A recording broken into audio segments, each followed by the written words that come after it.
Hi, this is John Romano, and I'm recording this lecture, The Mongol Empire and European Travel, for my course on medieval history. Now, the period starting with the career of this man here, Genghis Khan, is going to represent a new threat of nomadic invaders. And in fact, the first serious threat that Western Europe had seen since the Magyars had been defeated in the mid-10th century. Now, as many of you will know, Genghis Khan is the leader who is normally seen to be most responsible for the building up of this new coalition of Mongols and the eventual empire that would create, known as the Mongol Empire. Although there certainly had been other Mongol leaders before him, what Genghis Khan was most successful at doing was taking many unaffiliated people from Central Asia, all of Mongol ethnicity, forging them together as one empire, and creating this formidable and really fairly brutal army that would begin to take over a vast quantity of land in a relatively short period. And again, this is the map of the enormous land empire that would have been brought under their control. The effect of these campaigns upon those who were directly met by them was catastrophic, especially in the early years of conquest, when the Mongols were still really building up a reputation that would precede them, one might say. There are reports of massacres, destruction, and rape. And I can't necessarily go into great detail here, but what in essence this map shows is the huge number of individuals in these various countries that were once part of the Mongol Empire that have a genetic connection with Genghis Khan. And again, just shows one other way in which he was dominating these territories. Though the Mongols themselves were never huge in terms of just the raw numbers in their empire, they made all adult males responsible for going to war for them, and they had a very strong cavalry forces. Especially in the early goings, the standard operating procedure was for the Mongols to massacre entire populations of the city.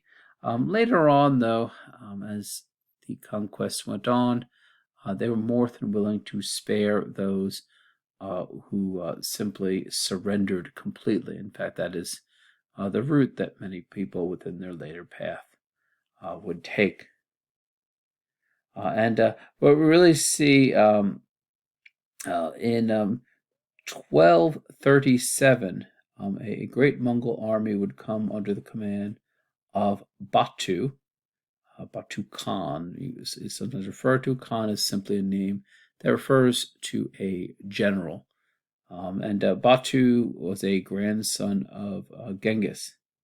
And he was responsible for taking much of the Mongol army into the steppes of southern Russia and beginning to conquer it very systematically. And we know, in fact, that both nomadic people who lived in this steppe region, but also Russian princes were defeated and subjugated by Batu. And again, just by this one image, you can get some idea of the very complete destruction that Batu laid into certain Russian cities. And there's no sign, in fact, that Russian nobles could actually unify against the enemy very effectively, making it easier for the Mongols to pick off one after the next of these different nobles.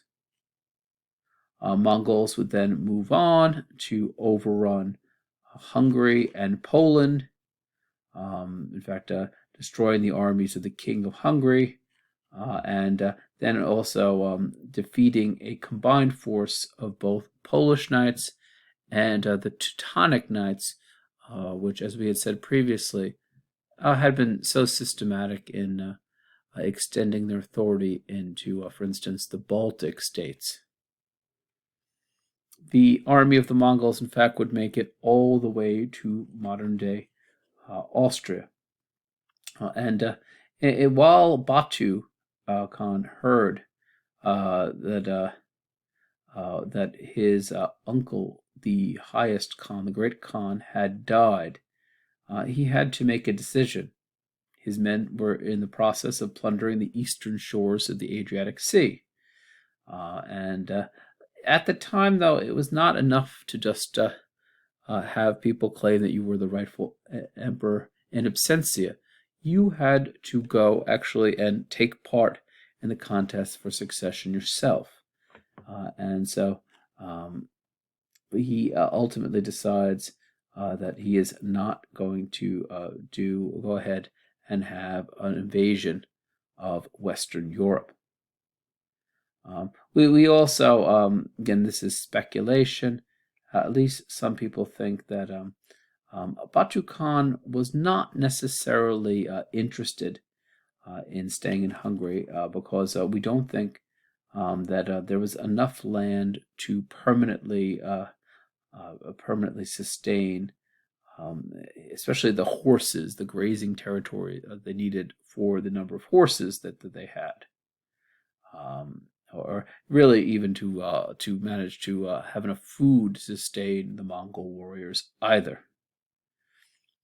The upshot of all of this is most people tend to think that had Batu Khan wanted, he really very easily could have managed to overrun the various countries of Western Europe, but he never made the attempt. And this is in part because, at least against some of the early battles against Western-style knights in Eastern Europe had all gone easily to the Mongols. And we certainly don't think that Western Europeans had made any real significant preparations for an invasion the size of the Mongols. Even much more sophisticated militaries at the time had easily fallen to them.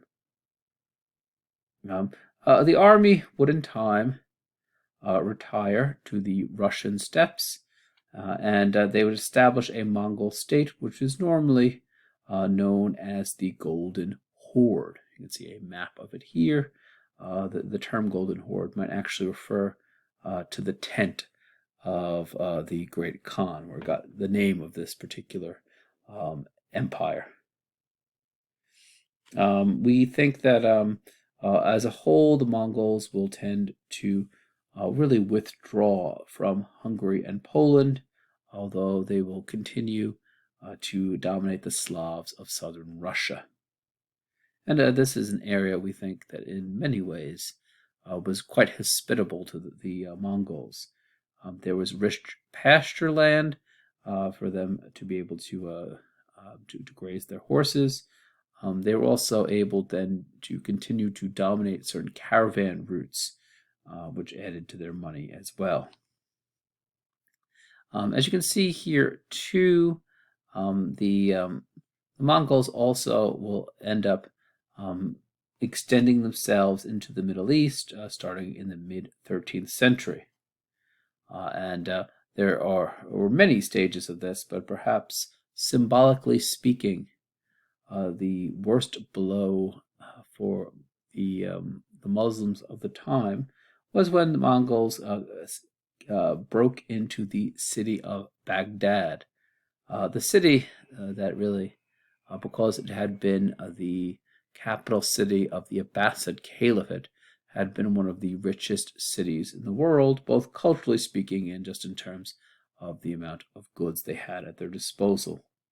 And this was a huge blow for the Muslim world when it happened. It really sent shockwaves through other Muslim areas. We do not think ultimately, though, that Mongols could continue this expansion for long and really even manage to stay within the Muslim areas that they had taken for a huge amount of time. And really, many people think these areas were very unsettled politically, and the Mongols really had difficulty in subduing their Muslim subjects.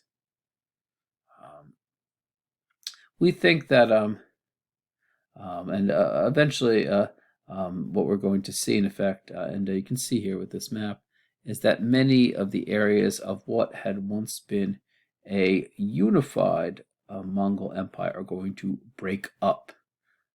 And eventually, as I said, the amount of territory directly under their control will get smaller and smaller as time goes on. Before this happens, though, and the Mongols get weaker, there are at least some people in Western Europe who really think that the Mongols could be very powerful allies if they can be turned to Christianity. And in fact, none other than Louis IX, King and Saint Louis, whose exploits you read about, felt that there could be an alliance between Christian powers and Mongols. The basic attitude here was, of course, that the enemy of my enemy is my friend, and there was hope that Mongols could be Christianized, and then the Western European Christian powers and the Mongols could then converge on the Muslim world. This alliance never actually materializes, and in fact, really it soon after, in effect, the only thing that the Mongols end up doing for Western Europeans is delaying the final elimination of the Crusader kingdom from the Middle East. And really, those few Mongols who end up staying in the Middle East actually end up just converting themselves to Islam, not Christianity, and they begin in time to mix with the local population.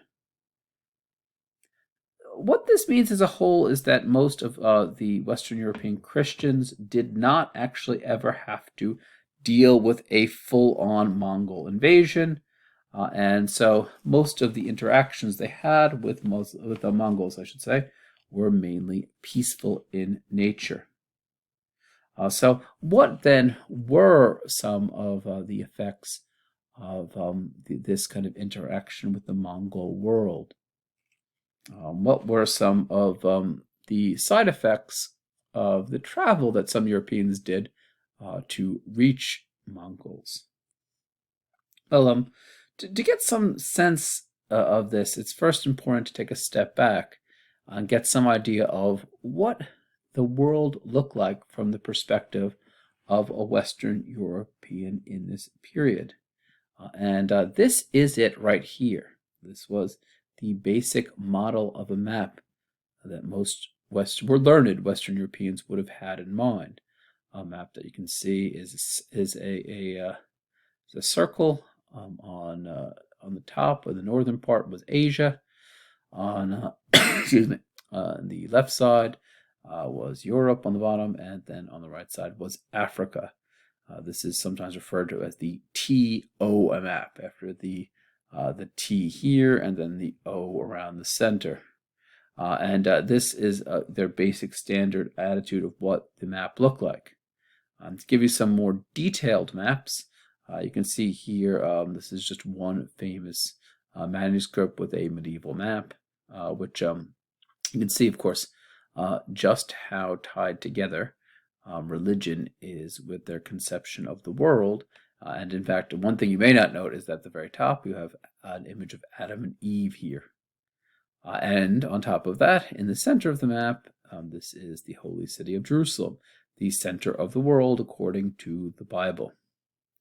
And there's various other very interesting points about this map.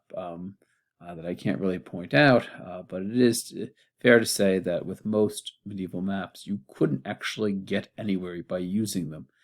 In fact, the symbolism was much more important. The connection to biblical events was more important than practicality. Here's another example, for instance, of a medieval map, which is very similar in some ways. You have these sort of large buildings representing different cities, but it only gives the vaguest of ideas of, for instance, like directions, and it even has some mythical creatures at some point here.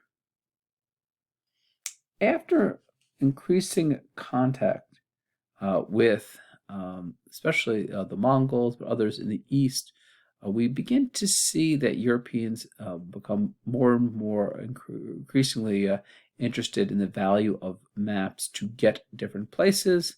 And we begin to see maps that you could actually use to sail around different areas. So, for instance, this is the left side of a map where you can see, for instance, Spain and France and Italy. And the various paths one might take across the Mediterranean to get to various cities that are detailed here. And again, over here, you can see, again, the Mediterranean here, Turkey. All of these are places that, while not exact, is certainly a real map that one could use to get to commercial destinations now. I should still say, though, that even as maps become more practical, there are still huge gaps in them. The obvious one is that no map had the Americas on them, and no map really had anything from sub-Saharan Africa, which, at least for some, was an area that was just completely inaccessible. There was no way to get there. It is also fair to say that there is an increase of knowledge about people beyond Western Europe during the time of the Mongols.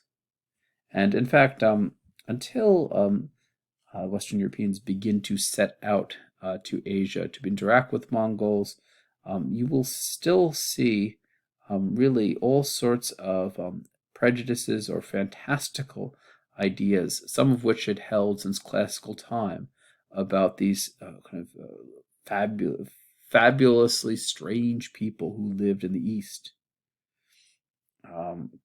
One of them, for instance, is this guy here, Prester John, who was said to be a very wealthy and powerful Christian ruler who ruled somewhere from the quote-unquote East. Exactly where he ruled from was never entirely clear. Sometimes it appears to be somewhere in Central Asia, sometimes, for instance, somewhere in Africa. No one really knew.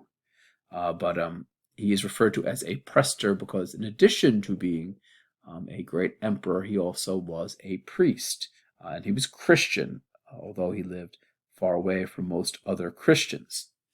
In fact, there was a very interesting letter circulating that supposedly was from Prester John himself that gives you some idea of the wealth and the stories told about him. And I quote, "Indeed, the palace in which our sublimity," that means Prester John, "dwells, is in the image and likeness of the palace which the Apostle Thomas planned for Gondophalos, the king of the Indians.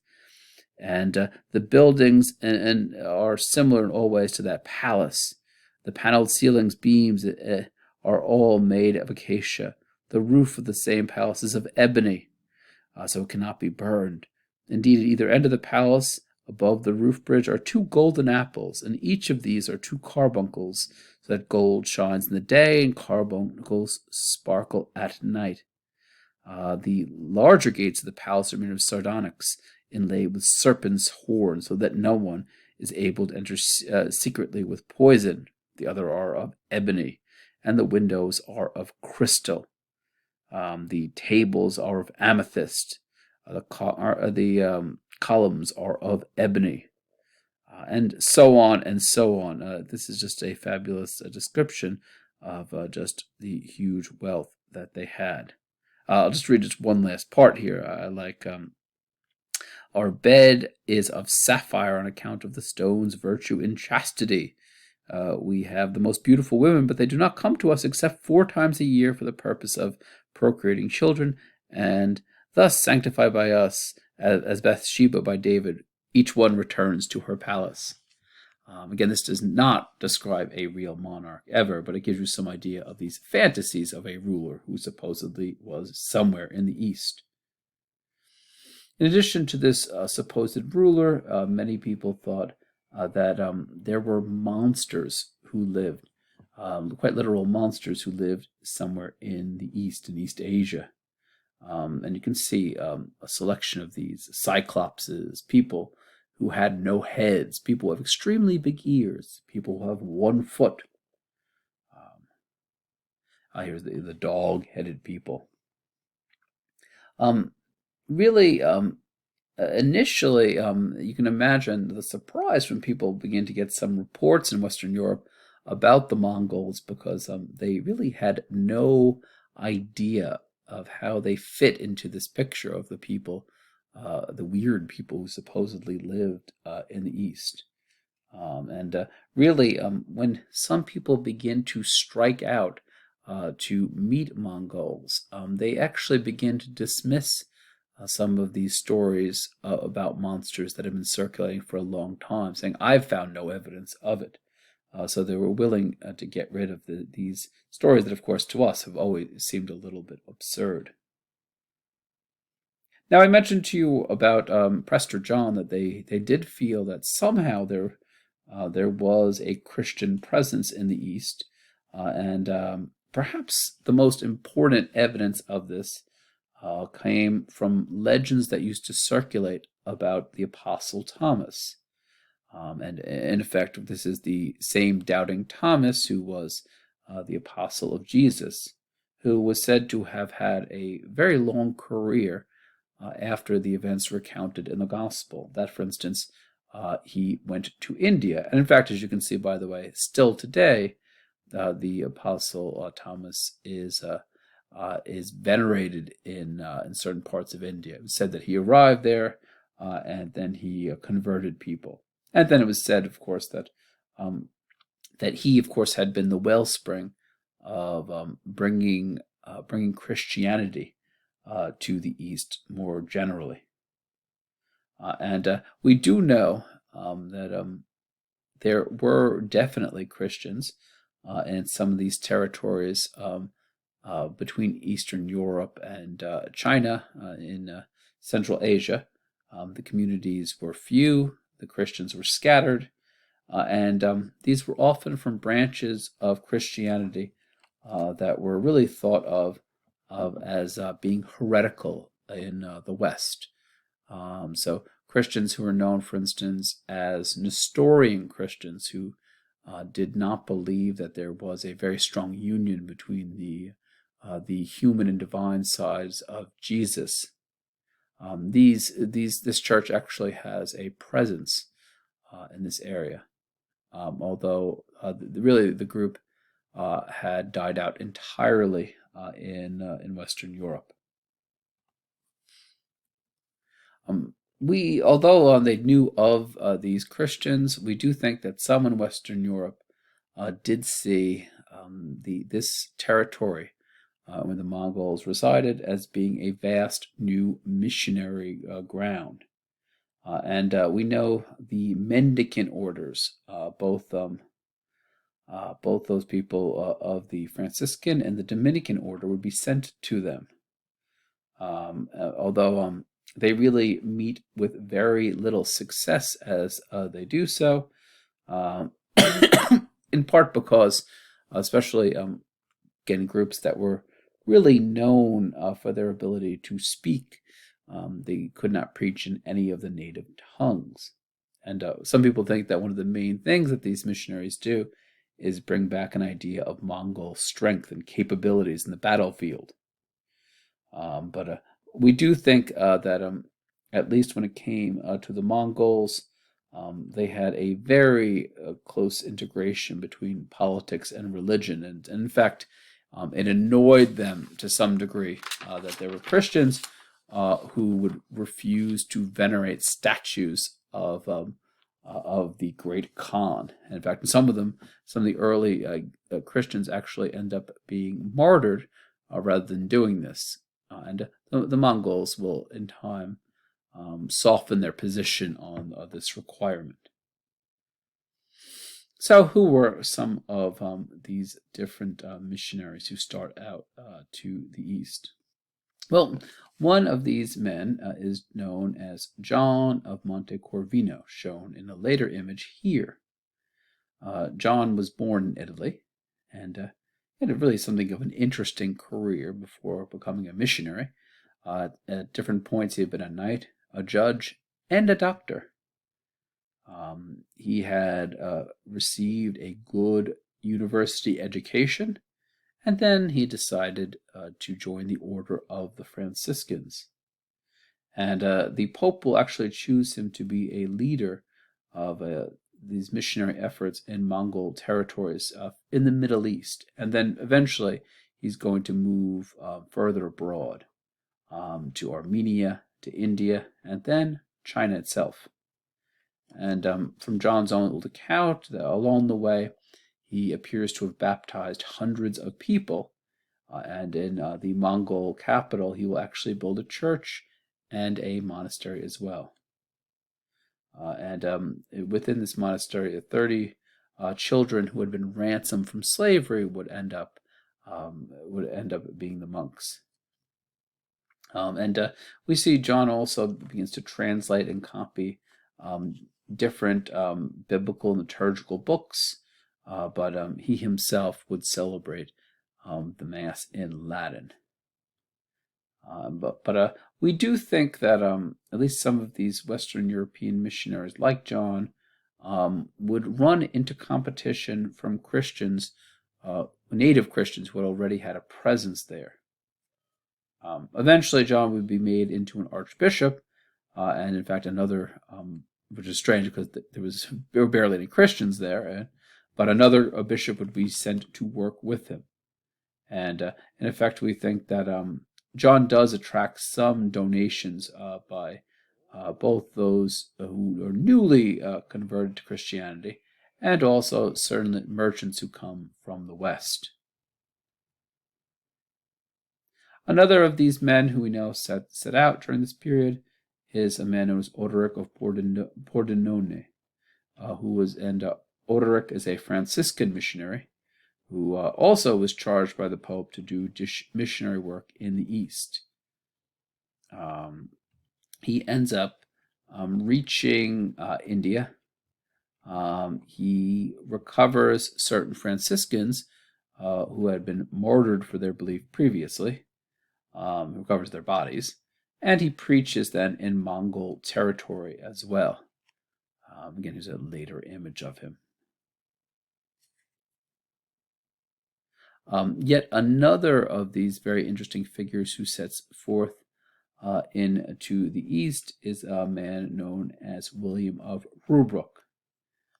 And William was from modern-day Belgium, and he was a Franciscan who traveled through the Mongol Empire. In fact, even gets to its court.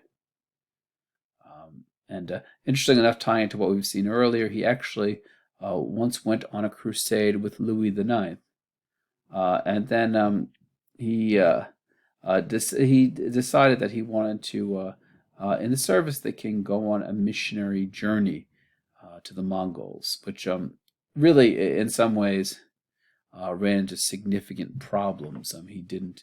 Not only did he not know any of the languages, his translator was a bit of a dud. He constantly would just get drunk. The translator, and we think that William really faces very significant challenges on his journey.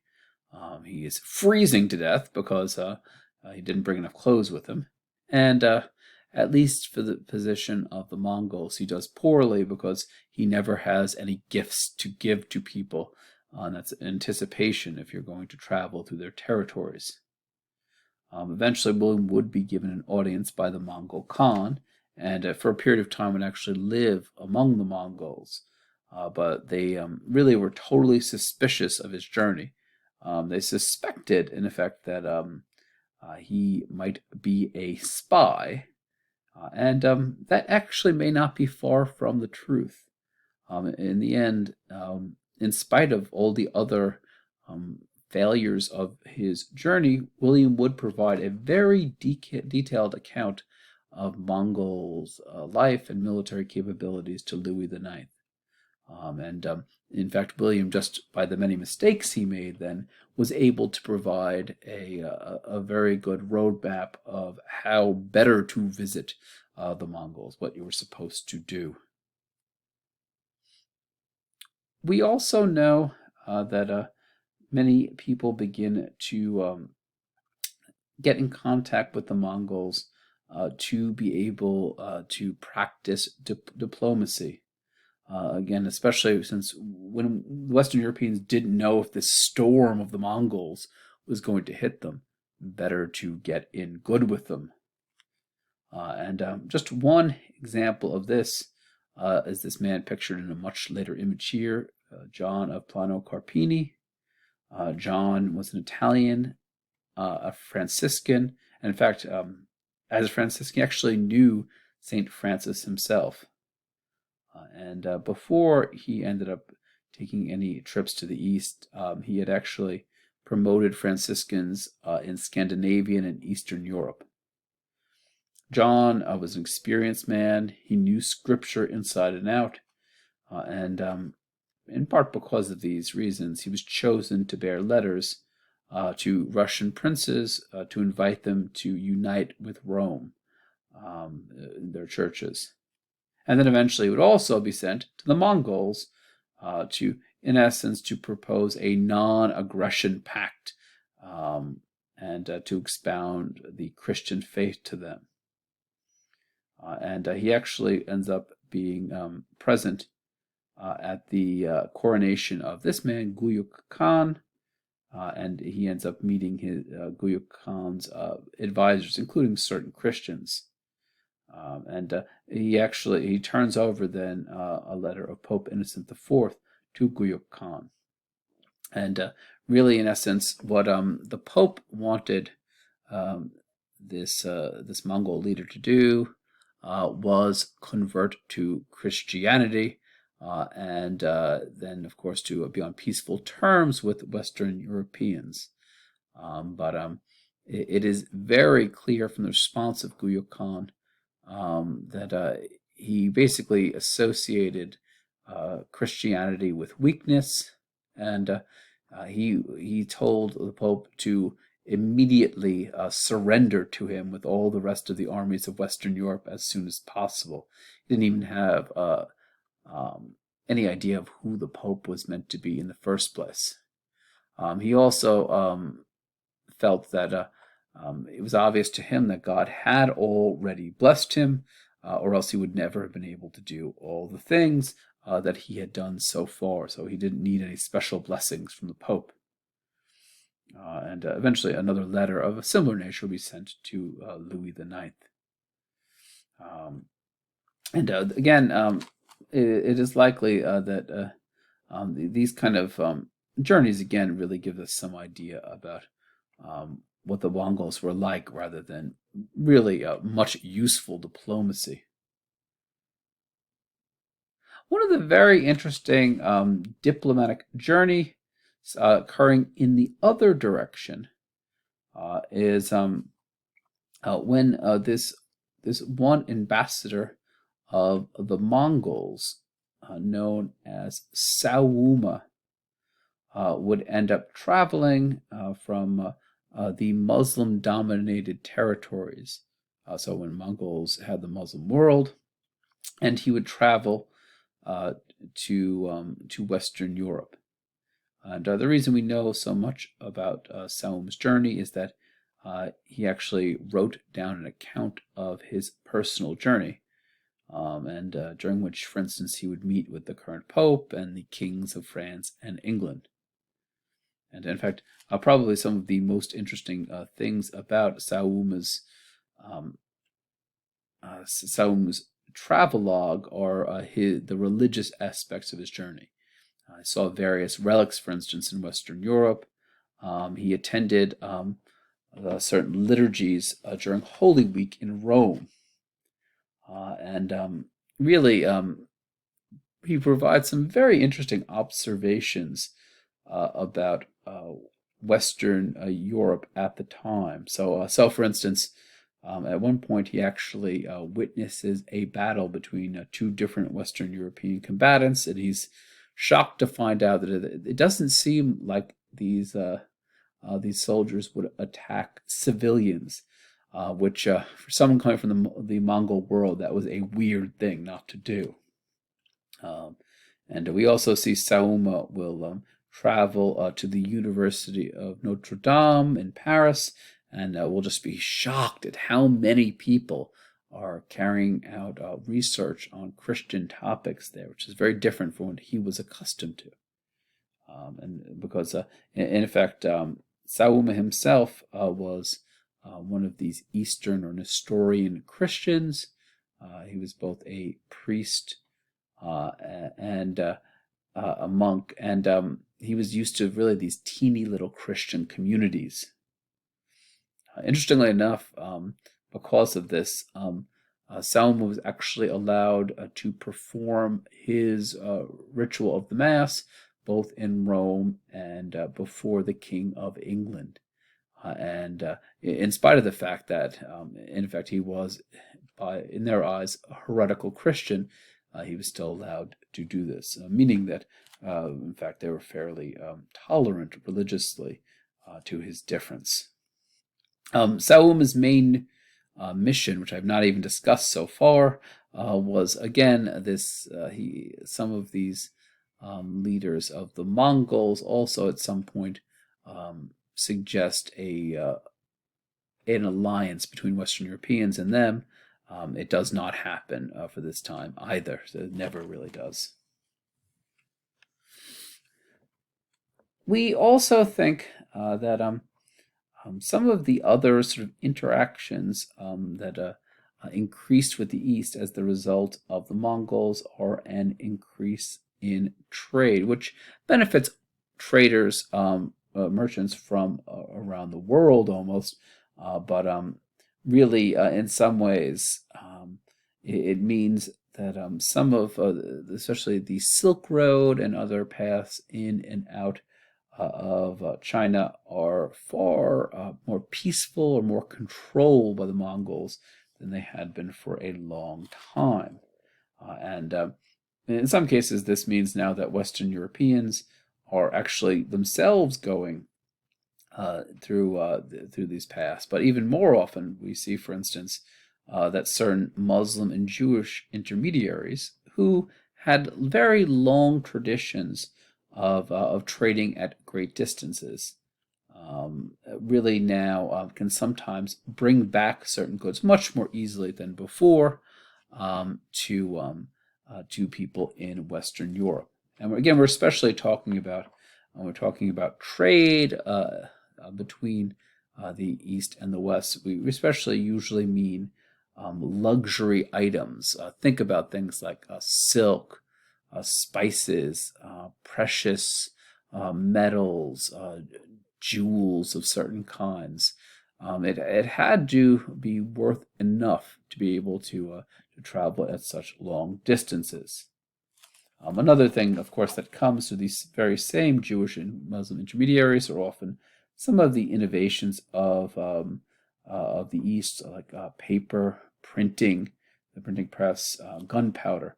All of these will eventually come into Western Europe. Often included among the number of merchants, although to be perfectly fair, we don't know if he himself was ever a merchant or if he just came from a family of merchants, because he definitely had relatives who were, is probably the greatest traveler of the Western European Middle Ages. This is Marco Polo. And Marco Polo would both be born and die in the city of Venice, which again should ring bells to you, as we had said earlier, as being one of these merchant shipping sort of capitals of Western Europe. Um, and we see that Marco Polo, of course, was most famous for having traveled to Asia and then having spent a long time in China while it was under Mongol domination. And this is something that really, in some cases in the past, was doubted by previous scholars, but in fact, almost unanimously now, scholars think that in scouring his account of the East, there is no way he could have had the information that he had if he had not actually lived in these territories. I should say that one of the great obstacles always with Marco Polo has been that he himself did not actually take pen to paper. He told his stories to another man who would eventually write them down. And we do think that at times they put in all sorts of exaggerated elements because they were trying to sell a book after all. We do know that Marco Polo did definitely meet with the Khan of his time, and he was in the service of the Mongol Khan. It appears that, for instance, among other things, Marco Polo was gifted with languages and so useful. And it appears that Marco Polo definitely was sent on certain missions by the Khan. He may actually have served as a governor for at least one region of the Mongol empires, and this really would not be strange inasmuch as the Mongols often employed foreigners who had specialized abilities. And Marco Polo, in the course of his account, describes the countries of Central Asia and the other places in the Khan's empire, including things about, for instance, customs that they had that were very different from Western European ones, different religious beliefs and practices. And in fact, often shows that he very much admired both the person and the government of the Khan. And whatever you want to say about the deficiencies of this source, we do think that Marco Polo's account would really would mark European notions of geography for centuries after the fact. And just to give you some idea of this, this is actually a copy of Marco Polo that was owned by Christopher Columbus. One of the goals Columbus had, for instance, was eventually to actually meet the great Khan in person, because he had read about him from Marco Polo. And really, this book, we know Marco Polo's travelogue will take off like wildfire and be translated into all sorts of different Western European languages with all different stresses. Altogether, we do think that what this means then is that there is a heritage for Western Europeans of interacting with the Mongols, and there is real knowledge of the Eastern world that is communicated to them that they did not have otherwise. And at least as this one example shows, this would later help to spark the age of discovery, which again really goes outside of our period, but certainly finds its roots in it. One of the strangest things, though, is that you may think that after we have these sort of these real interactions with Mongols, that some of the, to us, more bizarre or sensationalistic accounts of the East would have died out, but really they don't.